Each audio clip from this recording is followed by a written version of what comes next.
Well, once again, we're sort of trying to figure out what's going on. Much like this cowboy here who's found himself in a place that he's afraid of simply because he doesn't know what's happening. Well, this, by the way, is yours truly. And a couple of years ago, I was picked as the trail boss for the Plainview Cowboy Days. And I got the lucky draw of riding this old longhorn steer down Broadway in Plainview. Well, as you can tell, I'm hamming it up a bit. But you know, the idea is if you're afraid, you might have some trouble.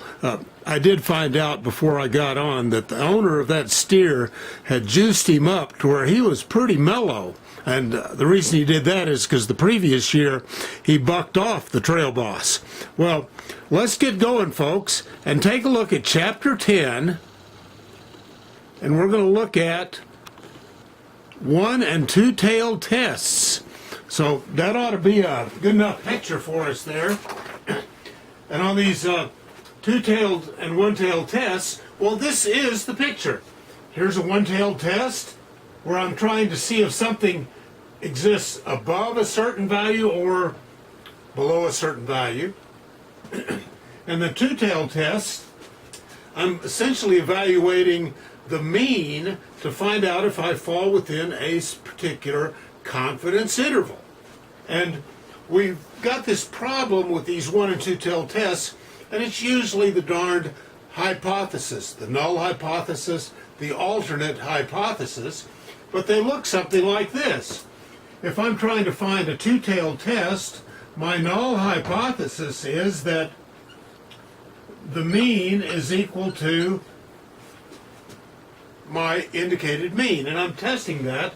The alternate hypothesis is that x bar does not equal mu. X bar, of course, would be my sample result.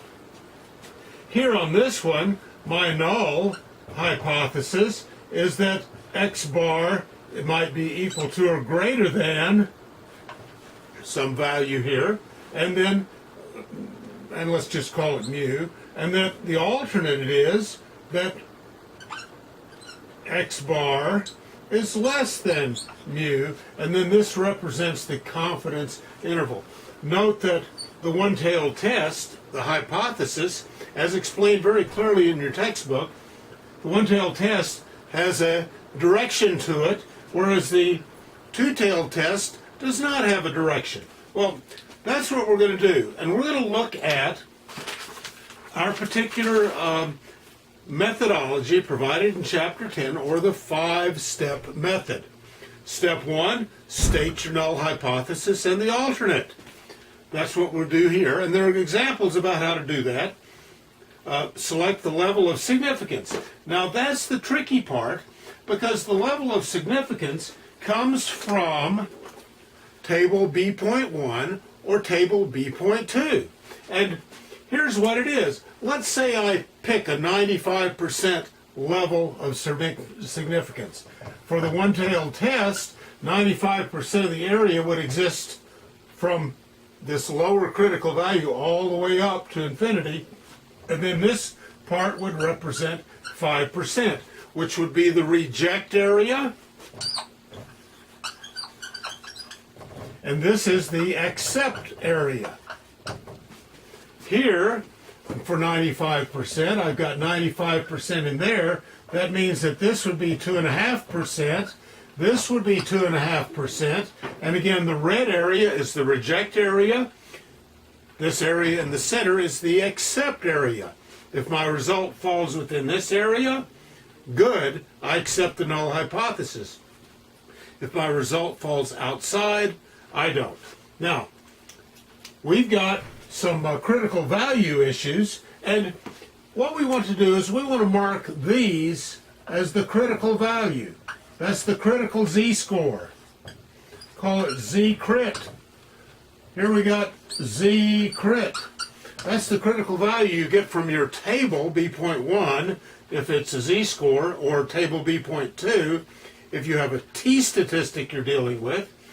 You get the critical value, and then you evaluate your sample results and determine the associated z value or t-value for the sample results, then you simply compare the sample result z or t-score to the critical value, and voila, you can validate or reject your null hypothesis. So let's look real quick at how we're going to apply this.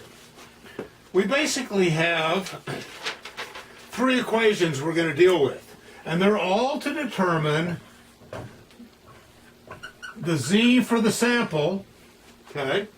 And the z for the sample, assuming you know the standard deviation of the population, is going to be my sample mean minus the hypothesis mean divided by the standard deviation of the population over the square root of the sample size. Okay, pretty straightforward. I get my sample, I determine the mean of my sample. I compare the mean of the sample to the hypothesized or null hypothesis mean and divide it by the population standard deviation divided by the square root of the sample size. The sample size is associated with x. Okay? This will give me my sample z, and I compare the sample z to the critical value. For example, if I'm going for a 95%, we saw the other day that the critical values are 1.96 and minus 1.96. That encompasses 95%. And if I get a z-score for the sample here, let's say 2.1, well, that's up there, 1.96, 2.1, it's there, so I would reject.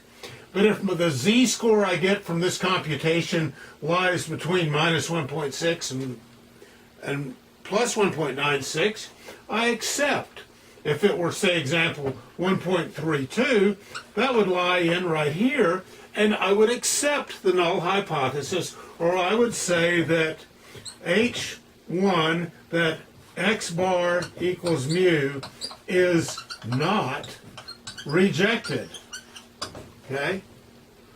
Sort of a funny way to say I accept it, but if I don't reject it, it's accepted. And that's sort of mathematical speak to be just a little bit more precise with the language, and lawyers can understand the need for language precision. Okay. That's if you know the standard deviation.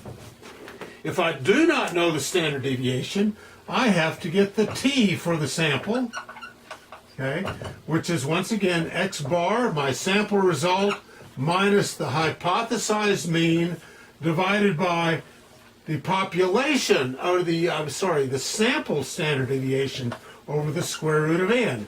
Here we also have to get our t-crit from table B.2, okay, but I also have to use the degrees of freedom, which is n minus 1. This n, I take 1 from it, I enter the table using the degrees of freedom, get the associated and desired critical value, and I have it. Your book has some really good examples on this, and you just got to sort of start with them and follow it through meticulously, step by step, sometimes even writing it out separately on a piece of paper as you work through the problem and understanding where things were obtained.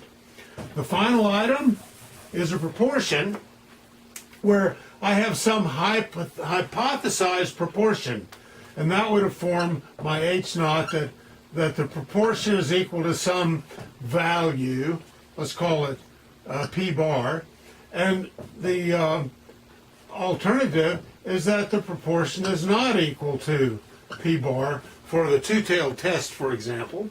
And my z-score for the sample is equal to the measured proportion minus the hypothesized proportion divided by the square root of this big old thing, hypothesized times 1 minus hypothesized proportion divided by n.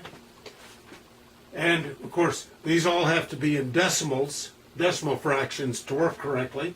And we get our sample, and we'll compare that to the z-score for the critical value, again determined from table B.1.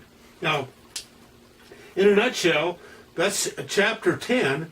I find that my real problems are determining the null hypothesis and stating that, and then figuring out what this z-score is. Now, if the z-score is negative, that can happen. It can be positive. It all depends on how the measurement compares to the hypothesized value.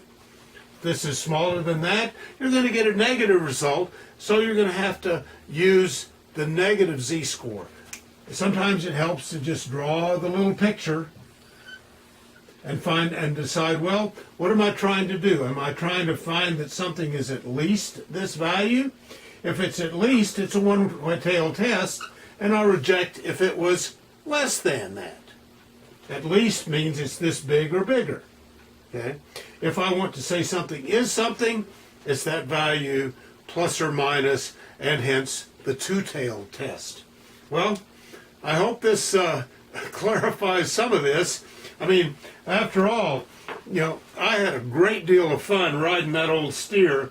Hammed it up a bit, but you know what? There was a little bit of nervousness. I had never been on one of those critters before. Maybe I'll get another chance if I gain in daring and verve. Thanks.